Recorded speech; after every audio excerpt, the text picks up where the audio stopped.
എമ്പുരാൻ പൃഥ്വിരാജ് സുകുമാരൻ സംവിധാനം ചെയ്ത് ലാലേട്ടൻ കേന്ദ്ര കഥാപാത്രമായി വന്ന് ടൊവിനോ തോമസ് വില്ലനായി അഭിനയിച്ച് മലയാളത്തിലെയും അന്യ ഭാഷകളിലെയും നടന്മാരും അഭിനയിച്ച ഒരു ബ്രഹ്മാണ്ഡ മലയാള സിനിമ എമ്പുരാൻ.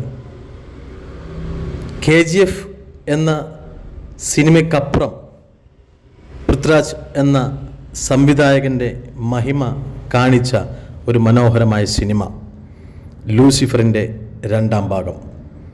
പ്രേക്ഷകർ പലതരത്തിലും റിവ്യൂ പറഞ്ഞുകൊണ്ടിരിക്കുകയാണ്.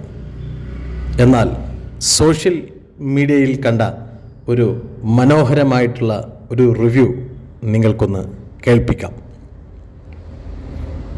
ഇത് ഒരു മികച്ച സിനിമ തന്നെയാണ്. പക്ഷേ ഇതിനെ ഒരു മലയാളം സിനിമ എന്ന നിലയിൽ മാത്രം സമീപിച്ചാൽ നിരാശയാകും ഫലം.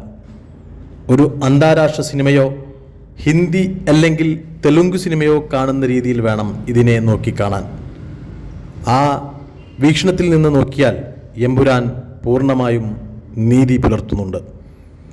ഒരു മലയാളി എന്ന നിലയിൽ ഇതിനെ ലൂസിഫർ എന്ന ആദ്യ സീരീസുമായി താരതമ്യം ചെയ്താൽ ലൂസിഫറാണ് മികച്ചത്. പലതവണ കണ്ടാലും മടുപ്പില്ലാത്ത സിനിമയാണ് ലൂസിഫർ. എന്നാൽ എമ്പുരാൻ രണ്ടാമതൊരിക്കൽ കാണാൻ ബുദ്ധിമുട്ടായിരിക്കും. എന്തൊക്കെയോ എവിടെയൊക്കെയോ നടക്കുന്നത് പോലെ തോന്നി. നിർമ്മാണം അതിഗംഭീരം തന്നെ. കോടികൾ മുടക്കിയതാണെന്നതിൽ യാതൊരു സംശയവുമില്ല. പൃഥ്വിരാജ് ഒരു മിടുക്കനായ സംവിധായകനാണെന്ന് വീണ്ടും തെളിയിച്ചിരിക്കുന്നു. രാഷ്ട്രീയത്തിലെ പുഴുക്കുത്തുകളെ നല്ല രീതിയിൽ വിമർശിക്കുന്നുണ്ട് ഈ ചിത്രം. തിരക്കഥ ശക്തമാണെങ്കിലും സിനിമയുടെ ടെക്നിക്കൽ മികവാണ് ഇതിനെ കൂടുതൽ ഉയർത്തി നിർത്തുന്നത്. മോഹൻലാലിൻ്റെ മുഖത്ത് ഒരു ഭാവവും കാണാൻ കഴിഞ്ഞില്ല. കുറച്ച് സമയത്തിനുള്ളിൽ ഒരുപാട് കാര്യങ്ങൾ പറഞ്ഞു തീർക്കാനുള്ള തിരക്കാണ് സിനിമയിലൂടെ നീളം.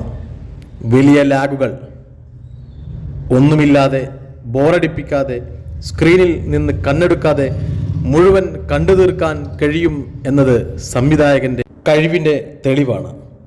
ഒരാഴ്ചയെങ്കിലും തിയേറ്ററുകൾ നിറഞ്ഞു കാണുമെന്നതിൽ സംശയമില്ല. കാരണം മലയാളത്തിൽ ഇതുപോലൊരു ശൈലിയിൽ ഒരു സിനിമ വരുന്നത് തന്നെ അഭിമാനകരമാണ്. എന്നിരുന്നാലും ഒന്നിലധികം തവണ ആളുകൾ ഇത് കാണുമെന്ന് തോന്നുന്നില്ല. സിനിമ എന്നത് ഒരു വിനോദമാണ്. എമ്പുരാൻ എന്ന സിനിമയെ അങ്ങനെ കണ്ടാൽ മതി.